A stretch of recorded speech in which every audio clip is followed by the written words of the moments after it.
And my name is Marta Cescon, and I'm going to present a joint work between myself and my student, Alvaro Crespo. Unfortunately, Alvaro, due to visa issue, is still in his home country to renew his visa, so I'm presenting the work on his behalf. So I'm interested in diabetes. And why are we interested in diabetes in the first place? Well, diabetes is a chronic condition, which many of you may know is characterized by the inability of the pancreas to produce either sufficient insulin for the body to sustain, or the insulin that is produced is not enough, okay? There are two types of diabetes. Type 1, which is characterized by absolute deficiency of insulin being produced by the beta cells due to autoimmune destruction, and type 2 diabetes. Type 2 diabetes is characterized by some feedback insulin. However, this insulin is not sufficient for the body. And actually, it accounts for 90% of the total cases in the world. Diabetes has been considered an epidemic. And as you can see in the map, let's see if I can get the pointer to work.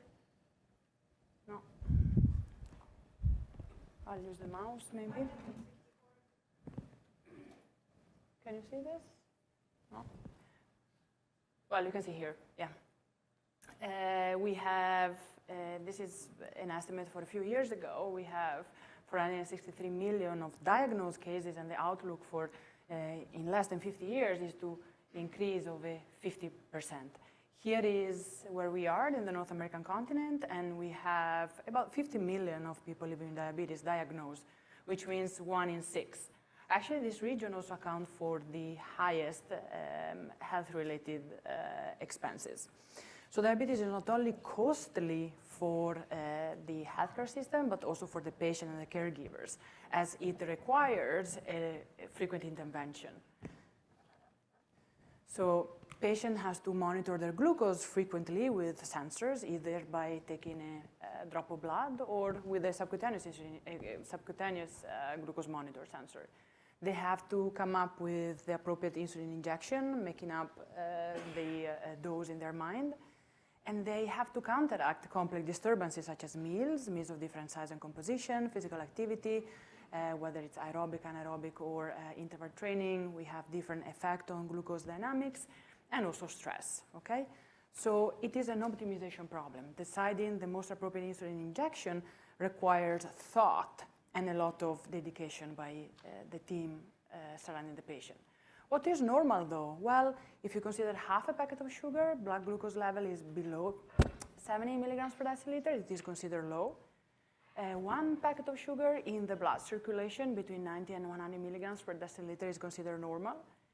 And so check. And 2 packets of sugar is high, so above 100 milligrams per deciliter. So when the patient compute the most appropriate dose, the goal is to keep it within 70 and 180 milligrams per deciliter. Now, over the past 20 years, if not more, engineers have considered the problem of automated insulin delivery and decision support systems, okay?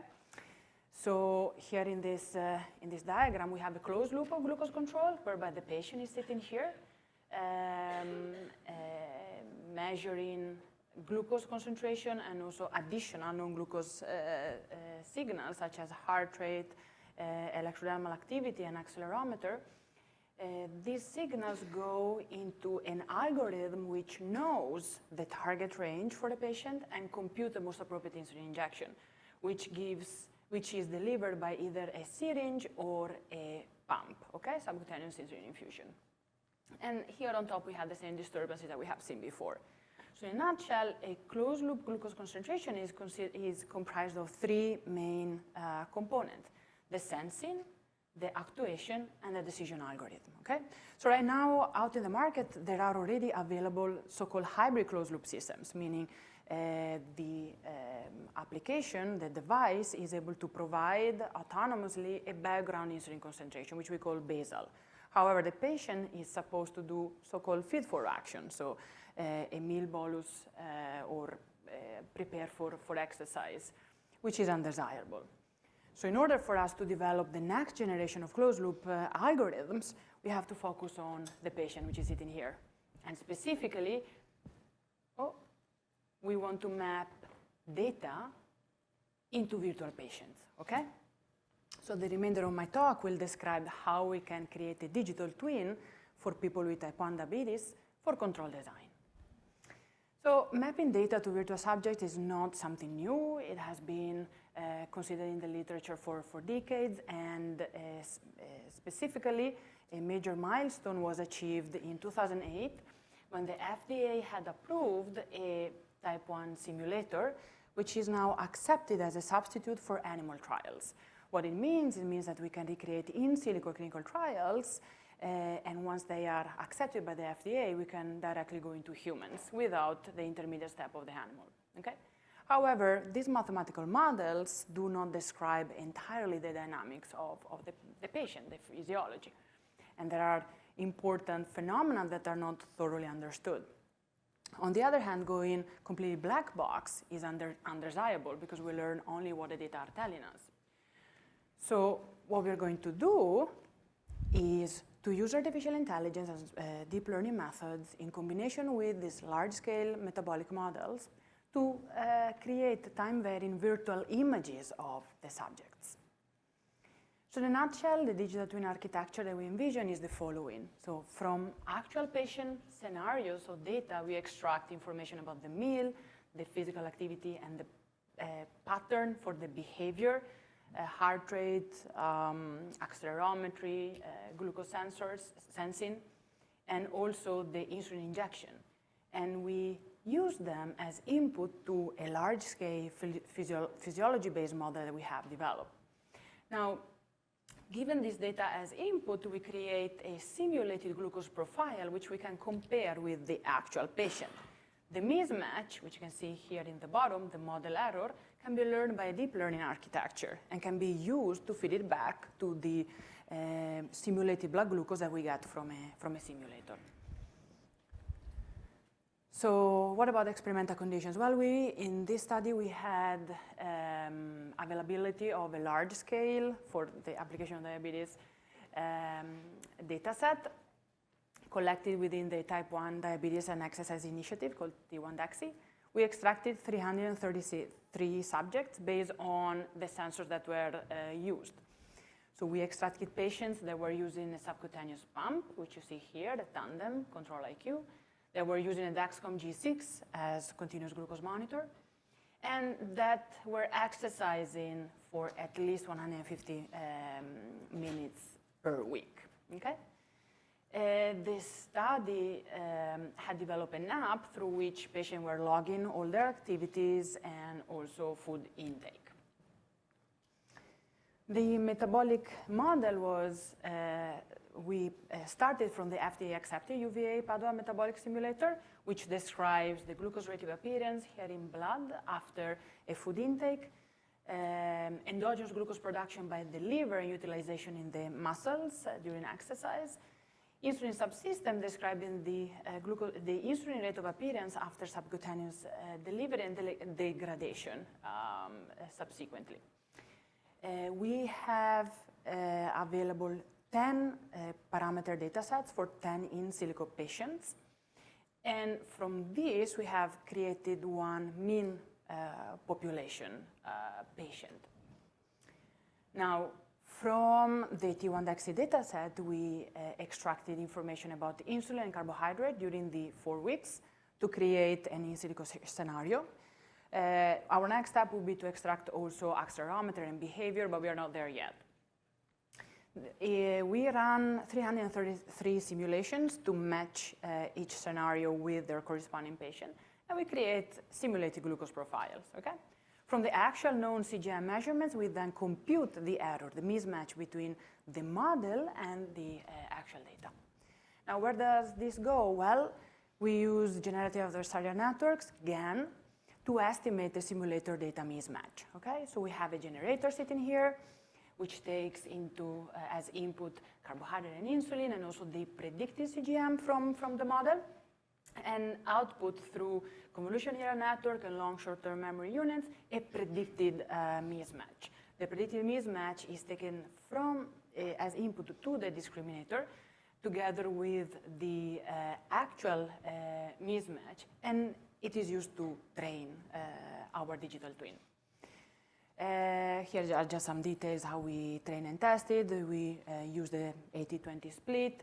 We downsample the measurements after 15 minutes. And after we have trained our whole machinery, we validate our digital twin on unseen data.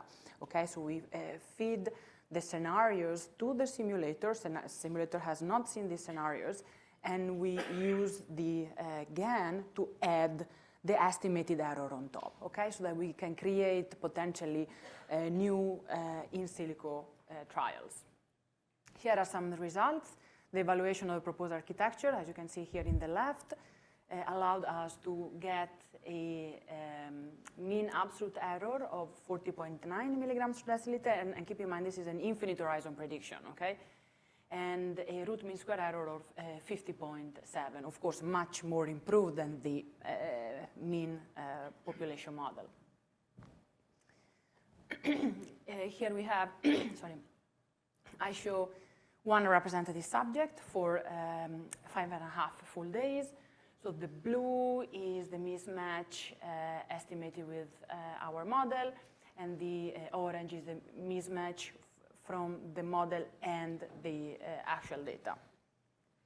Here, finally, we have how it looks like when we combine the two. The green shows the estimated, the predicted glucose levels from the simulator. And in the bottom, you see, here, in blue, the actual data, and in orange, the digital twin that we have produced. So you can see there is quite some mismatch, but we are confident that we can capture the main dynamics, and we are happy enough with this digital twin for our control design purposes.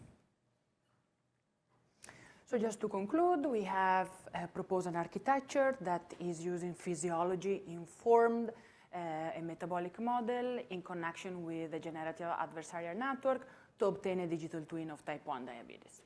Our model estimates the mismatch between the predicted glucose levels from the model and the actual data from the patient, which are then used in a deep learning architecture. So the proposed physiology-informed deep learning approach was able to successfully map the real patient data to the virtual subjects, enabling us to run in silico clinical trial in the future, with the goal of keeping glucose concentration in the target range. So this actually concludes my talk, and I thank you for your attention. Thank you, Dr. Cezanne. Any questions? So we are going to use, we have a couple of things going on. So in parallel to this work, I am designing control systems, right? So we have already a model predictive controller, which is dosing insulin in simulation. What we want to do is, because we have only these 10 patients for the metabolic model, we want to see if we can apply the same to the 300, okay? So with, again, potentially we can create future simulated scenarios and then apply our controller. So this is something that we're going to do pretty soon, I think. One other thing is that, say that you want to develop decision support systems, okay? And you have unseen patients, okay? You may think about using the data that I provide to the healthcare provider for maybe a month or so. You can train your digital twin, and then once you have learned that, you can calibrate your decision support system, which is not only for the pump, but also for the multi-injection, so the syringes. So this is something, these are just some of the things that we want to do with the digital twin. So it's not the end goal for us, but just a stepping stone in the control design. Yeah. Okay, I think we have time for one question. Hey, Doctor, can you hear me?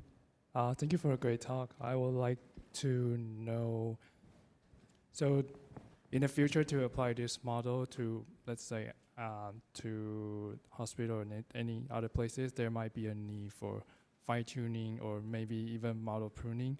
Mm-hmm. So is it feasible that you swap the deep learning algorithm to a easier, smaller one, or even into non-deep learning architecture? Will you still expect to have the same performance that you get from GAN? Yeah, so that's a good question. So, well, two things. Number one, if you want to deploy it in clinical practice, you may want to have a running period, right, where you do not turn on your intervention, decision support or closed loop system. You just collect data, observe, and then offline you tune your model. So this is one thing.